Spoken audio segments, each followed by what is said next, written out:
Hello friends, welcome to ज्ञान कुंज। मैं जयप्रकाश तिवारी आप सभी का इस वीडियो में स्वागत करता हूं। आज की वीडियो हमारी संबंधित है भाषा हिंदी, विविध स्मरणीय महत्वपूर्ण बिंदु। इस वीडियो में हम 30 महत्वपूर्ण प्रश्नों को डिस्कस करेंगे जो कि सभी एग्जाम्स के लिए बहुत ही महत्वपूर्ण रहेंगे, चाहे आपका यूपी टेट हो, सी टेट हो, एमपी टेट हो या फिर यूपी लेखपाल की भर्ती हो जो कि कुछ दिनों में आने वाली है। तो आइए देखते हैं कि प्रश्न क्या हैं। आपसे कहना चाहूँगा कि अगर आपको वीडियो पसंद आता है तो वीडियो को जरूर लाइक करके और चैनल को सब्सक्राइब कर लें ताकि आपको आने वाले जो नेक्स्ट वीडियोज हैं उनका नोटिफिकेशन मिलता रहे। देखते हैं प्रश्न क्या है। हिंदी भाषा का प्रारंभ कब से माना जाता है? तो हिंदी भाषा का प्रारंभ 1000 ईस्वी से माना जाता है। हिंदी भारत के कितने राज्यों की राजभाषा है? तो हिंदी भारत के 10 राज्यों की जो है राजभाषा है। हिंदी की देवनागरी वर्णमाला में कुल कितने वर्ण हैं? तो हिंदी में जो है 52 वर्ण हैं। ध्यान रखना, हिंदी में जो है 52 वर्ण हैं। ध्वनि संकेतों को स्थायी रूप देने के लिए किसकी खोज की गई? तो लिपि की। ध्वनि संकेतों को स्थायी रूप देने के लिए लिपि की खोज की गई है। जो हिंदी की लिपि है वो देवनागरी लिपि है। इसके अलावा हिंदी जो है संस्कृत भाषा की भी लिपि है। भारतीय संविधान में किस भाषा को राष्ट्रभाषा के रूप में चिन्हित किया गया है? तो हिंदी भाषा को राष्ट्रभाषा के रूप में चिन्हित किया गया है। किंडरगार्टन विधि के आविष्कारक कौन हैं? तो फ्रोवेल हैं। देवनागरी लिपि एक लिपि है तो वैज्ञानिक लिपि है। त्रिभाषा सूत्र में कितनी भाषाओं का अध्ययन अनिवार्य रूप से किया जाता है? तो 3 भाषा का अध्ययन अनिवार्य रूप से किया जाता है त्रिभाषा सूत्र में। भाषा एक सांकेतिक साधन है, यह किसकी युक्ति है? अर्थात भाषा एक सांकेतिक साधन है, यह किसने कहा? यह बाबूराम सक्सेना की युक्ति है, मतलब बाबूराम सक्सेना जी ने यह कहा है।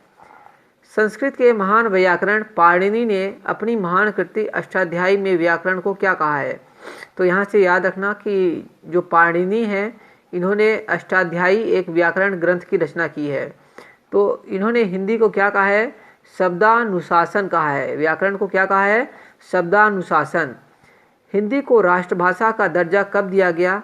तो हिंदी आपको पता है कि हमारी राष्ट्रभाषा है और 14 सितंबर 1949 को हिंदी को राजभाषा का दर्जा दिया गया। नेक्स्ट क्वेश्चन है, भाषा का मानक रूप बालक डैश सीखता है। मतलब भाषा का जो मानक रूप होता है बालक कहाँ सीखता है? तो बालक विद्यालय में जो है भाषा का मानक रूप सीखता है। पंचतंत्र किसकी रचना है?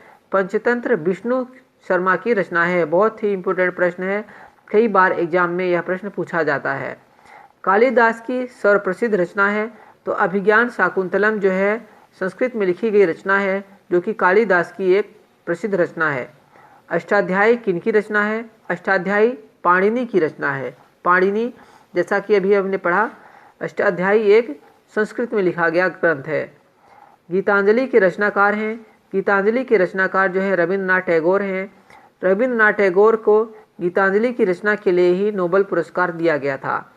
ए मेरे वतन के लोगों जरा आंख में भर लो पानी गीत के रचनाकार हैं कवि प्रदीप हैं। हिंदी का सर्वप्रथम अखबार पत्र का क्या नाम है? उद्दंड मार्तंड। तो यहाँ पर यह बहुत ही इंपॉर्टेंट प्रश्न है कि हिंदी का सर्वप्रथम अखबार का क्या नाम है? उद्दंड मार्तंड। यह प्रश्न जो है यूपी बीएड के एंट्रेंस एग्जाम में भी कई बार पूछा गया है। हिंदी का प्रथम अखबार है उद्दंड मार्तंड। राष्ट्र कवि की उपाधि किस कवि को दिया गया है? तो राष्ट्र कवि हमारे हैं मैथिली शरण गुप्त।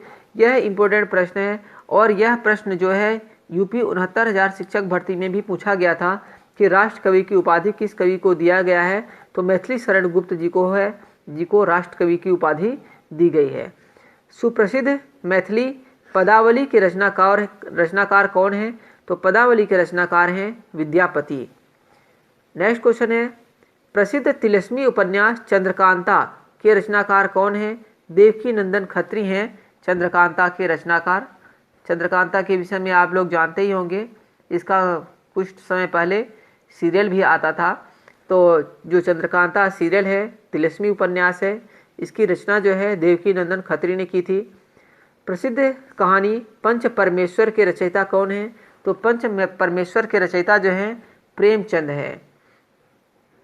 प्रेमचंद की एक रचना है गोदान, वो भी बहुत प्रसिद्ध है। ज्ञानपीठ पुरस्कार किस क्षेत्र में श्रेष्ठ कार्य के लिए दिया जाता है? तो साहित्य क्षेत्र में श्रेष्ठ कार्य के लिए ज्ञानपीठ पुरस्कार दिया जाता है। ज्ञानपीठ साहित्य के क्षेत्र में दिया जाने वाला सर्वश्रेष्ठ पुरस्कार है? रंगभूमि उपन्यास के रचनाकार हैं तो रंगभूमि उपन्यास के रचनाकार हैं मुंशी प्रेमचंद। अंधा युग उपन्यास के लेखक हैं धर्मवीर भारती। अंधा युग उपन्यास के लेखक हैं धर्मवीर भारती। नेक्स्ट क्वेश्चन है, दक्षिण भारत में हिंदी प्रचार सभा का मुख्यालय कहाँ स्थित है? तो चेन्नई। दक्षिण भारत में हिंदी प्रचार सभा का मुख्यालय चेन्नई में स्थित है। हिंदी में मूल रूप से कितने रस माने गए हैं? तो हिंदी में मूल रूप से 9 रस माने गए हैं। मैथिली शरण गुप्त को राष्ट्र कवि की उपाधि किस रचना के लिए मिली है? तो भारत भारती के लिए राष्ट्र कवि की उपाधि मिली है मैथिली शरण गुप्त को। मैथिली शरण गुप्त को राष्ट्र कवि की उपाधि मिली है। अभी हमने ये 19वें क्वेश्चन ही पढ़ा था, राष्ट्र कवि की उपाधि किस कवि को दिया गया है? तो मैथिली शरण गुप्त को राष्ट्र कवि की उपाधि दी गई है और उनके रचना भारत भारती के लिए इनको जो है मैथिली शरण गुप्त जी को राष्ट्र कवि की उपाधि दी गई है। वर्तमान में प्रकाशित हिंदी पत्रिका हंस के संपादक हैं तो हंस के संपादक हैं राजेंद्र यादव।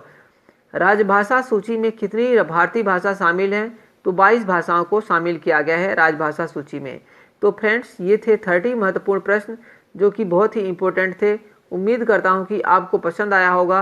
अगर आपको पसंद आया है तो वीडियो को ज़रूर लाइक करें और चैनल को सब्सक्राइब कर लें और बेल आइकन को प्रेस कर लें ताकि आपको आने वाले जो नेक्स्ट वीडियोज हैं उनका नोटिफिकेशन मिलता रहे।